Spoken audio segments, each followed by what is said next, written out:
에 대해서 좀 말씀을 드리자면 지금 강민호 선수가 FA로 팀을 떠난 이후에 이제 4년이 됐는데요. 아직까지도 안방의 주인을 지금 찾지 못하고 있습니다. 지금 그 이후 4년간 포수 마스크를 썼던 선수들의 그 이름과 또 괄호 안에는 그 경기 출전 수를 적어봤습니다. 나종덕 선수가 2년 동안 강민호 포수가 떠난 이후에 2년간 가장 많은 경기에 출전을 했는데 현재는 나균안으로 개명을 하고 투수로 포지션을 바꿨고요. 그러니까 가장 많은 경험치를 얻은 선수가 포지션을 바꿨고 그리고 지금 안중열 선수는 군에 입대한 상태입니다. 두 번째로 경험치를 많이 획득한 선수는 군에서 지금도 이제 뭐 경험치를 획득하고 있는 상태고 그 다음이 이제 김사훈 선수 은퇴했고 김준태, 정복은 이 두 선수는 지금 남아 있죠. 그리고 나서 이제 강태율 선수 포함이 됐고 지시환 선수까지 이렇게 지금 나오고 있는 상황이 되고 있는데 포수 문제를 좀 어떻게 진단하시는지 궁금합니다. 이순철 위원님. 롯데가 지금 작년도 그렇고 올해도 그렇고 포수 문제가 해결이 안 되면 좋은 성적을 올리지 못할 것이다. 그래서 투수력이 조금 보강이 돼서 좋은 방향이 있어서도 올 시즌을 놓고 롯데를 5위 안에 선정하지를 않았었잖아요. 예. 근데 이 포수 문제가 사실은 물론 경기를 하다 보면 볼밥이라든지 여러 가지 리드를 해가는 과정, 운영은 포수가 경기를 운영해가는 부분에서 데이터상으로 나와 있는 것도 있고 나와 있지 않는 것도 있는데 저는 데이터에 나와 있지 않은 볼배합의 결과는 데이터에 나오지 않거든요. 그건 데이터로 이렇게 매길 수가 없거든요. 그러니까 감독이라든지 코칭 스태프가 이 상황에서 이러는 볼배합, 이러는 구종, 이러는 코스를 가져갔다. 이건 자기네들끼리만 이렇게 기록을 해서 알게 되지. 그것이 데이터상으로 이걸 잘했다, 잘못했다 나타나지 않거든요. 그런데 지금 롯데는 포수 문제가 그 볼배합에서도 문제가 있지만 여러 가지 뭐 브로킹 문제도 그렇고 또 포수들이 자꾸 이렇게 한 사람이 주전으로 마스크를 쓰는 게 아니고 여러 사람이 돌아가면서 지금 하고 있지 않습니까? 허문회 감독이 있을 때는 김준태 선수가 주로 마스크를 썼는데 서튼 감독이 오고 나서는 지금 지시환 선수가 다시 마스크를 쓰고 있다. 이래가지고는 전체적인 어떤 선수도 크기 힘들지만 전체적인 경기 운영을 해가는 데 있어서 정말 어려움이 많을 거란 말이에요. 또 경기 운영을 해가는 데 안에서 제가 말씀드렸던 그 야구는 일구가 정말 중요한데 그 일구를 잘못 선택해서 경기를 내주는 경우가 많이 발생을 하는데 9점을 이기고 있다가 10대 10으로 경기가 끝났다. 비겨서 그냥 이거는 그 9점을 지키지 못했다고 한다는 것은 투수에게도 1차적인 문제가 있겠지만 이건 포수에서 발생되는 그 순간순간에 어떤 볼비압을 잘 못 가져가는 부분이 굉장히 크다. 저는 그렇게 보고 있어요. 네. 우리가 이제 포수의 리드라고 불리는 부분, 미국에서는 게임 콜링이라고 부르기도 하는데 이 부분의 문제 또 폭투가 좀 가장 많은 팀이다라는 그런 문제까지 여러 가지 문제점에 대해서 이제 지적을 해 주셨습니다. 그러면서 올 시즌에 유독 롯데가 대량 실점 경기를 많이 치르고 있습니다. 지금 보시죠. 이렇게 그 10점 이상 난 경기가 8차례. 9점 이상이 12번, 8점 이상이 16번, 7점 이상 19번. 대량 실점 경기가 많고요. 그리고 팀 실점 또한 가장 많이 기록을 하고 있습니다. 1, 2위 팀 LG 두산은 190점대 그리고 200점대 초반인데 롯데 자이언츠는 현재 272점을 실점을 하고 있습니다. 이런 점들이 모두 이제 포수의 영향을 어느 정도는 받고 있다라는 의견이신 거죠? 그러니까 지금 실점에서도 보셨듯이 1위 팀하고 지금 거의 한 80점 네. 이 정도 차이가 납니다. 80점 더 줬다는 소리죠. 그렇게 보면 이게 단순히 투수에게만 책임이 있느냐? 1차적인 것은 투수에게 책임이 있다고 하더라도 좋은 포수들, 경기 경험이 많은 포수, 경기 운영을 잘하는 포수, 또 상대 타자, 우리 투수 이런 걸 잘 읽고 마스크를 쓰고 앉아서 볼배합을 그때그때 해가는 과정에서도 분명히 문제가 발생이 되기 때문에 거기에 뭐 브로킹 같은 거 이런 뭐 2차적인 문제니까요. 우선 그런 부분에서 떨어지기 때문에 지금 롯데가 포수 문제가 항상 대두가 되고 성적이 지금 여기에 와 있다 이렇게 보여요. 예, 80점 정도다. 1위 팀과 10위 팀이 그러면 현재 지금까지 대략 이제 41~2경기 넘게 다들 치른 시점이면은 대략 나눠봐도 경기당 지금 LG보다 2점씩을 더 주고 있다라는 이야기가 되는데요. 지금 마운드도 흔들리고 있습니다. 포수가 흔들리다 보니 마운드도 흔들리고 있고 선발진 역시 흔들리고 있습니다. 선발 평균 자책점 최하위 5점대고요. 5점대 중반이고 불펜 평균 자책점은 5점대 후반입니다. 선발 평균 자책점 5.56, 불펜은 5.83. 국내 선발 투수의 마지막 승리가 지난 4월 24일입니다. 한 달하고도 일주일이 넘었습니다. 박세웅 선수가 그때 이제 마지막 승리를 거뒀습니다. 꾸준하게 지금 선발로 돌고 있는 선수가 스트레일리 선수가 지금 유일하다고 볼 수가 있고 이승원 선수 초반에 지난 시즌의 모습을 보여줄 걸로 좀 기대를 했습니다만 올 시즌 초반에 제구가 좀 잡히지 않으면서 현재는 또 퓨처스에 내려가 있는 상태고요. 선발 좀 평가를 해주실까요, 이종열 위원님? 뭐 지난 경기 NC와의 경기 9대0 경기도 스트레일리 선수가 거의 뭐 완벽하게 던지고 있다 결국 승을 못 땄거든요. 그러니까 네. 제가 보는 건 조화가 잘 안 맞는 것 같아요. 투수들이 잘 던지면 타선이 터지지 않고 또 타선이 터지면 투수가 무너지는데 거기에 핵심에는 저는 수비라고 봐요. 오늘 수비 얘기를 계속하고 있는데 제가 롯데 중계를 하면서 느끼는 건 투수들은 심리적으로 가장 잘 흔들리는 포지션이라고 하거든요. 내가 던졌을 때 이 정도는 잡아줄 수 있겠지 하는 플레이들에서 자꾸 실수가 나오는 것 같아요. 지금 표면적으로 나오는 건 롯데의 수비 실책은 10개 구단 중에 5위인데 효율적인 수비를 나타내는 DER이라는 수치는 거의 하위권이거든요. 그리고 병살 플레이 역시 중간밖에 못 해주고 있는 이런 부분들이 제가 볼 때 투수들이 견디기가 좀 어려운 것 같아요. 그러니까 일반적으로 수비 시프트를 극단적으로 하는 팀, 그렇지 않은 팀, 뭐 보통 쓰는 팀.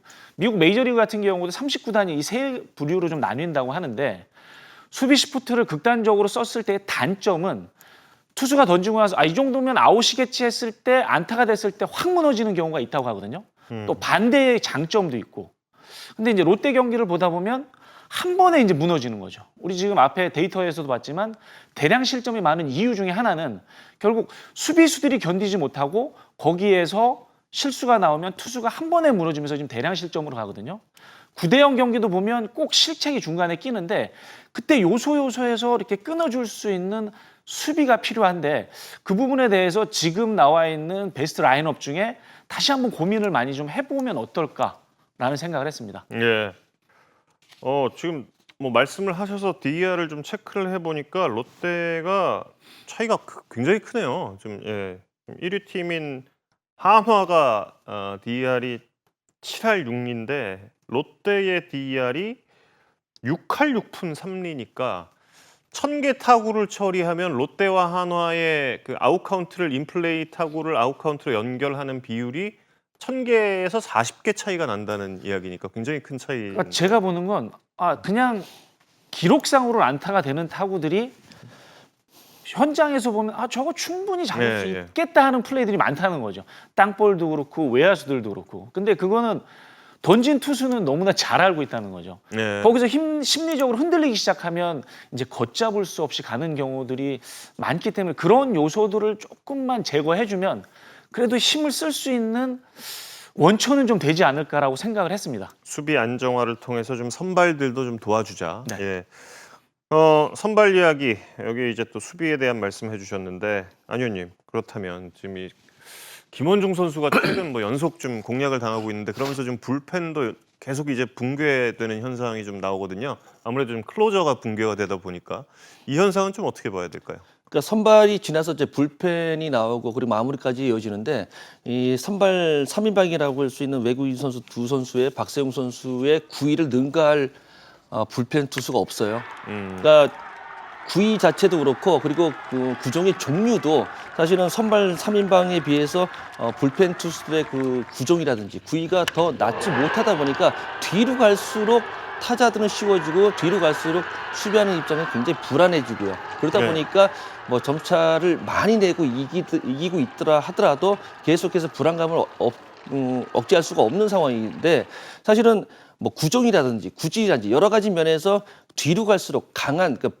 공이 빠르든지 아니면 뭐 변하고 가기 좋든지 이런 특징들이 있어야 되는데 롯데 같은 경우는 오히려 선발 투수들의 그런 변화구라든지 구위는 좋은데 뒤로 갈수록 계속해서 약하게 그러니까 구종들이나 구위가 약하게 투수들이 나오다 보니까 결국에는 경기 후반도 약할 수밖에 없거든요. 그래서 네. 계속해서 불안감을 안고 경기를 하지 않나 이런 생각이 듭니다.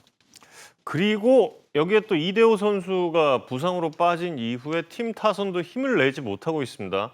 기대했던 한동희 선수까지도 좀 부진에 빠져 있는 상황인데 이대호 선수가 지금 40대에 접어든 시점에서도 팀에 빼놓을 수 없는 중심이 돼 있다라는 점은 조금 좀 어떻게 보면 좀 아쉬움이 느껴지기도 하고. 그래서 지금 더 흔들리고 있는 거죠. 지금 이대호 선수가 나이가 40인데도 불구하고 아직도 이대호 선수가 있을 때 없을 때 이렇게 차이가 많이 난다고 한다면 그만큼 의존도가 높다는 거 아니겠어요? 네. 이 의존도에서 빨리 탈피를 해야 되는데 이대호 선수를 대체할 만한 선수가 지금 라인업에 있지 않다는 것이죠. 그래서 이대호 선수가 빠져도 롯데 타선이 견고하다. 라는 것이 갖춰져야 되는데 지금 거기에 가장 근접해 있는 선수가 한동희 선수인데 한동희 선수가 작년에 좀 상당히 좋은 활약을 했었는데 올 시즌에 들어와서는 타격에 기복이 많이 있거든요. 그래서 아직까지는 이대호 선수를 대체할 만한 선수가 아니라는 거죠. 그래서 이 부분은 좀 시간이 좀 필요하지 않겠는가 생각이 들어요. 그래서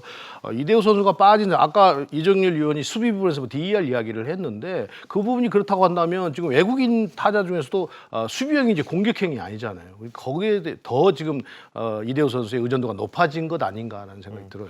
예. 지난 시즌 같은 경우는 마차도 선수의 합류로 지금 이종렬 위원 이야기했던 그 DER을 끌어올리면서 좋은 수비력을 보여줬는데 올 시즌은 그 마차도의 효과마저도 지금 나오지 않고 있는 상황이 현재까지는 이어지고 있습니다. 거기에 이제 그래도 희망을 볼 수 있는 지점은 바로 나승엽 선수가 아닐까 하는데 근데 이 루키 선수에게 모든 것을 기댈 수도 없는 상황이 되겠고요. 서튼 감독은 나승엽 선수에 대해서 이렇게 평가를 했습니다.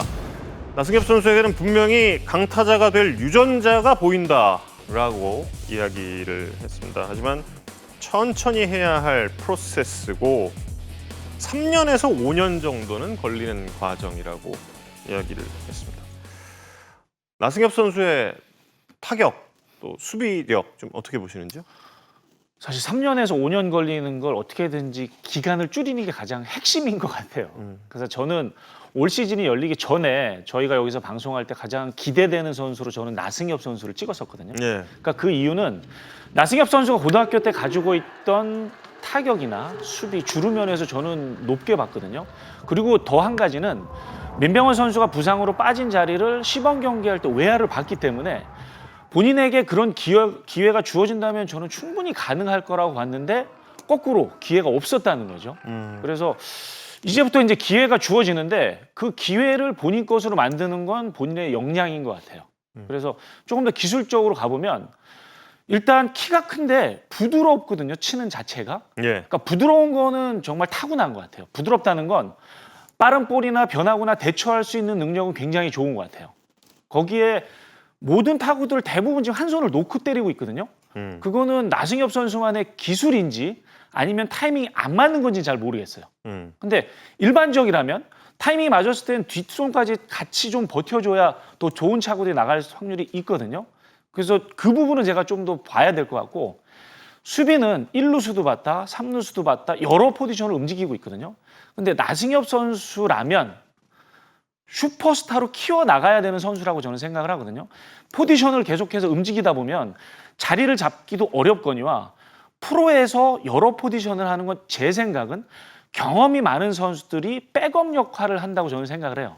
그렇다면 나승엽 선수가 가지고 있는 포텐을 터뜨리기 위해서는 확실한 포지션을 가지고 자기의 목표대로 가는 그런 세팅을 해줄 필요도 있지 않을까라고 생각을 합니다. 예.